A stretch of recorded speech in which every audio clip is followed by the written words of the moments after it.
Luke Thomas at the American Kickboxing Academy Gym in San Jose, California for the Bellator Dynamite 1 Open Workouts. Here next to the man, Paul Daley, who takes on Fernando Gonzalez in the glory portion, the kickboxing portion of this mega card. Paul, nice to see you.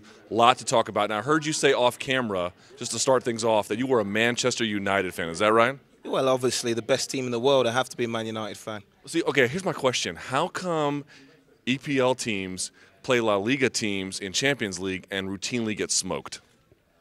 No comment. That's what my lawyers say.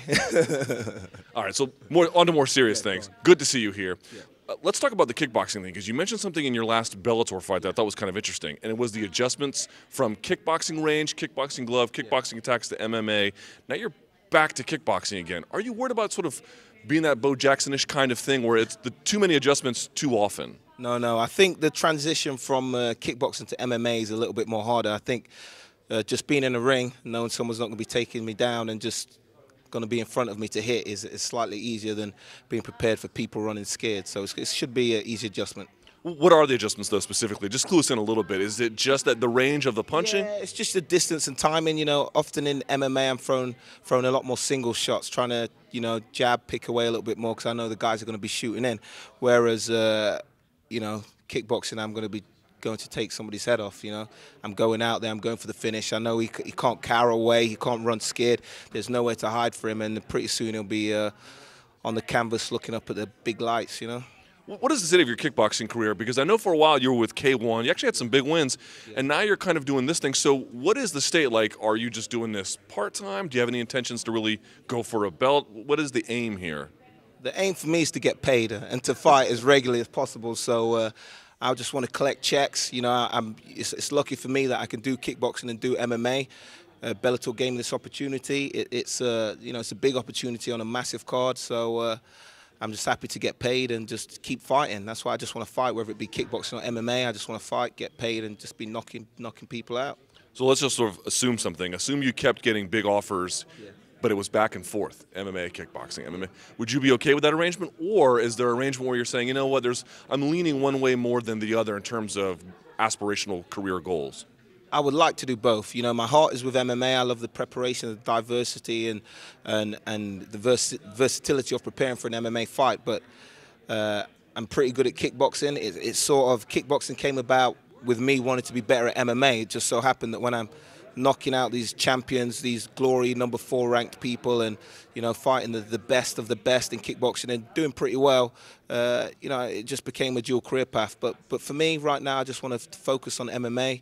There's titles out there for me. There's a black guy, I think he's black, with bleached blonde hair that's out for me. He's a strange looking character, maybe even an albino, I don't know.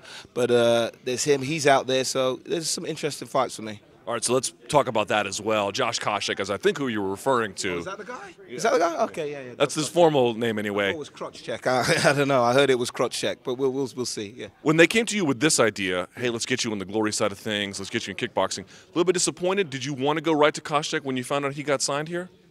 No, I think the guy has lost his last 4 or 5 fights. Although he's a big name, I think he needs to show he's still got it. It'd be pretty bad for me being his first fight and me just smoking him, and it's like I'm not going to get much credit for it. I'd like to see that he's still got it. There's a little bit more left in the tank, so let him earn like 1 or 2, maybe a few more wins. I'm going to try and put myself in a position to challenge for the title, fight Koreshkov, and then hopefully maybe a summer showdown with Koscheck. We'll see. Do you think he has, look, everyone ages, everyone declines, but do you think he has like substantively declined since your last fight with him? And additionally, that your takedown defense has really sort of dramatically improved since that time?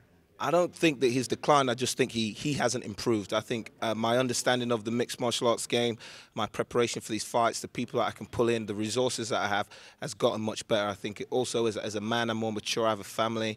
I have a little son and a baby on the way. I think I'm in a better position than I was to challenge a fighter like Koscheck. I was just 2 fights in with the other organization, and it was a pretty big fight for me. So I did well I think I did some good things in the fights. I think there's things that people forget in the fight, like him faking the eye poke and stuff like that. But, you know, I've never dwelled on that. I've moved forward, and I think the fact that he's calling my name out just shows how far forward I've gone. Interesting to me is you're back with Bellator now for a different chapter, right? This is the Scott Coker era, and you've been involved now for a little bit.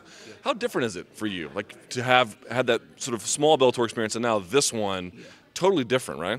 Yeah, definitely, completely different. I think the whole structure is good, and the ideas that are coming in and the stuff that Scott Coker's doing, has been fantastic for the Bellator brand. I think that the guys before, you know, I don't want to offend anyone if you're still with the company, but I just don't think they really had an idea what they was doing. They wasn't clued up, and you know, you got a guy whose life has been martial arts like Scott has. You know, he knows what he's doing. He knows what the fans want. He has a lot of experience working with various different promotions, so it's good. It's good for me. You know, he likes me. You know, I think he likes me. He's put me on these big shows, big opportunities. So, if someone likes me in a you know, platonic way, you know, I don't have to give them anything for that, then I'm happy. And just to tie it all together, this is a new chapter. It's a new chapter for Bellator as well. The punch on Koscheck, right? I won't say it defines you, but in some ways it's still a big part of the conversation about Paul Daley. Yeah. As you move into this, are you trying to erase that? Are you trying to say, I don't even care anymore? How do you view that punch after the bell as part of your career, both used to be and today?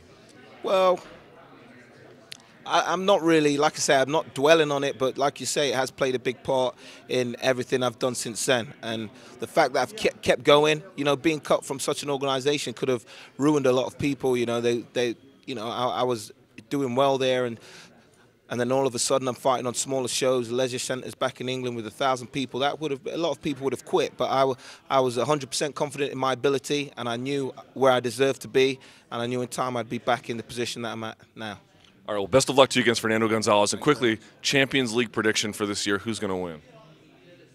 I know it's early. I don't know. But if Nottingham Forest was in the Champions League, they'd win. The correct answer is Real Madrid. I was going to say that, but got to keep to Forest, Nottingham. Thank you so much for your time. Nice one. Thank you very much.